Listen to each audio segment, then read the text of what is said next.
Hello, আমি Biswajit and welcome to CodeScheme। আশা করি সবাই ভালো আছেন। তো আজ আমি কথা বলবো HTML হেড এবং বডি নিয়ে।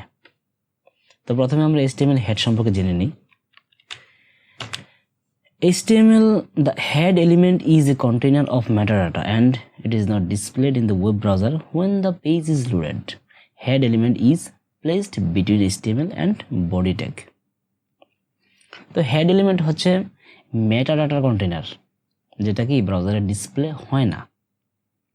অর্থাৎ পুরো পেজ লোড হওয়ার পরেও হেড এলিমেন্টে যেসব এলিমেন্ট থাকে ওইগুলো ব্রাউজারে আপনি দেখতে পাবেন না।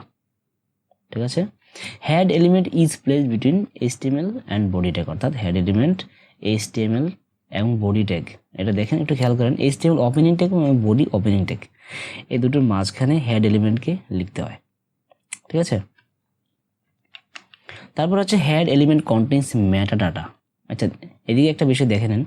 মেটাডাটা মানে হচ্ছে ডাটা অ্যাবাউট ডাটা, অর্থাৎ ডাটা সম্পর্কে ডাটা রাখি, লাইক টাইটেল, স্টাইল, মেটা, লিঙ্ক, স্ক্রিপ্ট। এগুলো হচ্ছে মেটাডাটা। যেমন টাইটেল একটা মেটাডাটা, স্টাইল একটা মেটাডাটা, মেটাও একটা মেটাডাটা, লিঙ্ক, স্ক্রিপ্ট এগুলো মেটাডাটা। এগুলো ব্রাউজারে আপনি দেখতে পাবেন না, অর্থাৎ এগুলো ব্রাউজারে ডিসপ্লে হবে না। যেমন টাইটেলে আমরা যা লিখবো তা ব্রাউজারে টাইটেল বারে শো করবে। ঠিক আছে, এটা কোনো স্টাইল করা যাবে না। তারপরে এই স্টাইল ট্যাগের মধ্যে আমরা লিখবো CSS, যেটা দিয়ে আমরা ওয়েব পেজের লেআউট কীরকম হবে, কোন ফন্টের কালার কীরকম হবে, কি ফন্ট হবে, এইসব তথ্য এই স্টাইল ট্যাগের মধ্যে থাকে। ম্যাটার মধ্যে ওয়েব পেজের ইনফরমেশন থাকে। লিঙ্কের মাধ্যমে আমরা এক্সটার্নাল CSS ফাইলকে লিঙ্ক করাতে পারি HTML পেজের মধ্যে। স্ক্রিপ্ট ট্যাগের মধ্যে আমরা জাভাস্ক্রিপ্ট লিখবো। জাভাস্ক্রিপ্ট দিয়ে তো আমরা জানি যে ওয়েব পেজের বিহেভিয়ার কীরকম হবে ওইটা আমরা নির্ধারণ করতে পারি, বা ওয়েব পেজকে ডাইনামিক করতে আমরা স্ক্রিপ্ট ট্যাগ অর্থাৎ জাভাস্ক্রিপ্ট লিখি।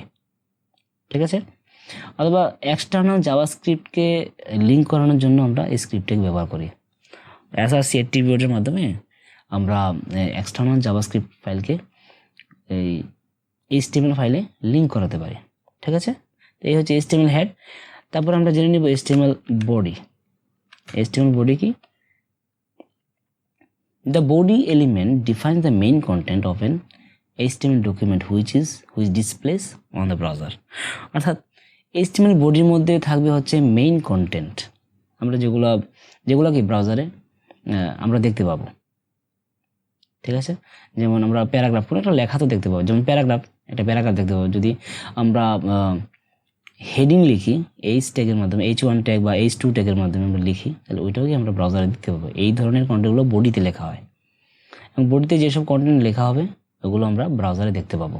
ঠিক আছে, the body must be in the second element after head tag and it should be placed between head and HTML tags.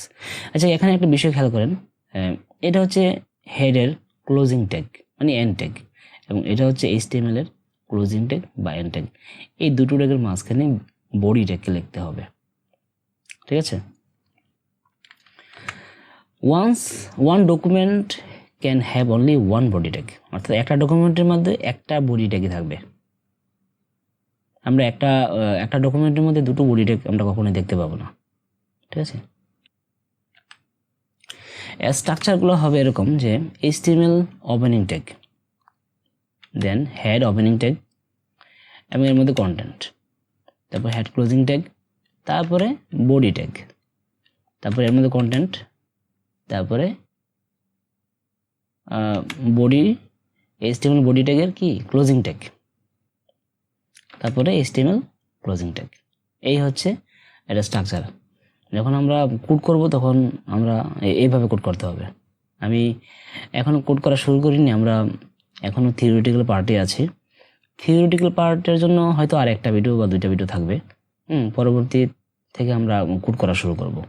ঠিক আছে, তো অবশ্যই থিওরিটিক্যাল পার্ট আমাদের জানা থাকা উচিত, কারণ যদি থিওরিটিক্যাল পার্টটা আমরা না জানি ঠিকভাবে তাহলে আমরা কোড সঠিকভাবে করতে পারবো না।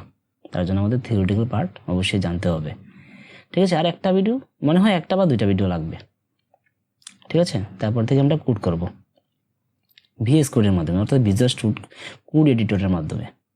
ঠিক আছে, তো আজকে এ পর্যন্তই। আশা করি ভিডিও আপনাদের ভালো লেগেছে, আর যদি ভালো লেগে থাকে তাহলে অবশ্যই লাইক কমেন্ট শেয়ার করতে ভুলবেন না। চ্যানেলটিকে সাবস্ক্রাইব করে পাশে থাকবেন, আর thanks for watching this video.